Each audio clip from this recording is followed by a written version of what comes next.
And I remember somebody asking me on one occasion, why did you become a priest? That's a very lonely life. And I started laughing.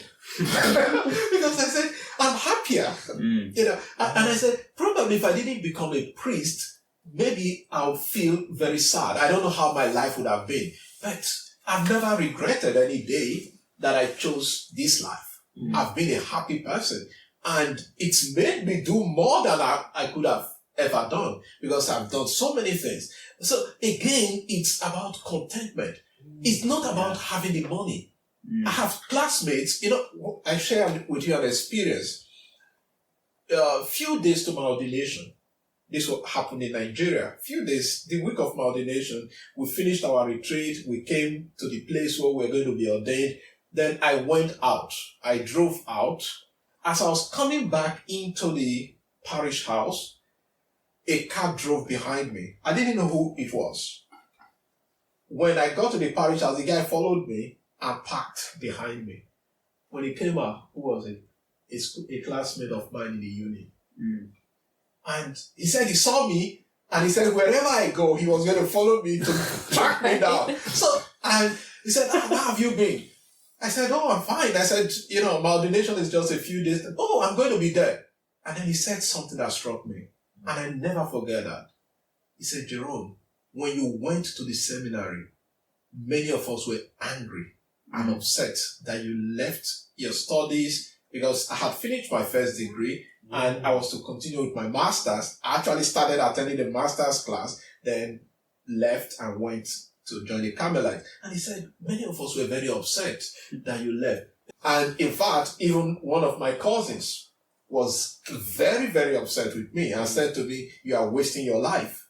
A very close friend of mine said to me, why are you going to waste your life?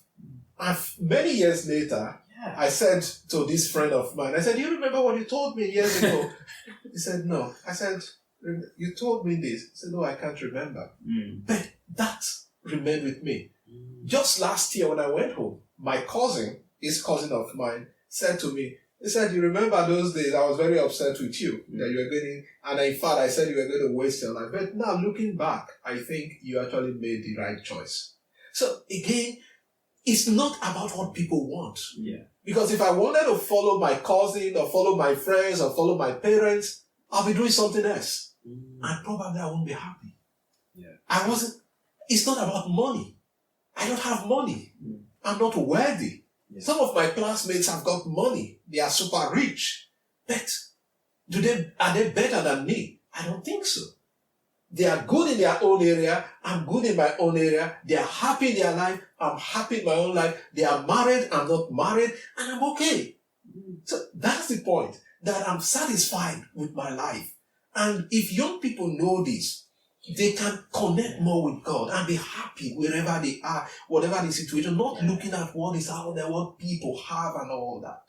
So you wanted to talk. Yes, because you see, so there's a deep meaning behind it. Because if there's no meaning behind it, you wouldn't give up those things. But it's like, I think it's like you see something that people don't understand. And it makes me think that people can, if they just know who God is and follow His will, in whatever circumstance, people around them might think, this guy's going to go through so much suffering. How can this guy do that? And it's just not the experience of the person going through that. It's really fascinating, that. And it's, Yeah, it was the same thing. When I first came to the Catholic Church, I was speaking to some friends of mine, and they didn't know, because it was over only a few months. Speaking with a friend of mine, and we were just in the car talking, and I said, I feel like I have everything I need. I don't need anything else.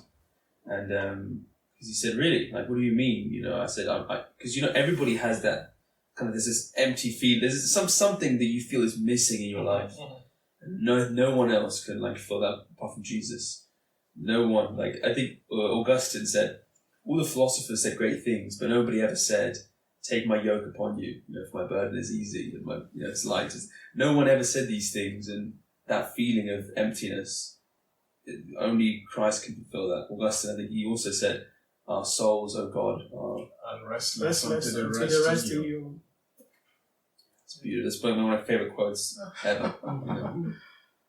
Now, I met a friend of yours who confirmed what you were saying. Yeah. We were talking about how you, your friends, most of your friends left you, or you just couldn't get along with you anymore because you were not talking the way you used to talk before, and all those kind of things. Yeah, that's what happens when one embraces the Lord. The change is there, and people say you are different. People see it.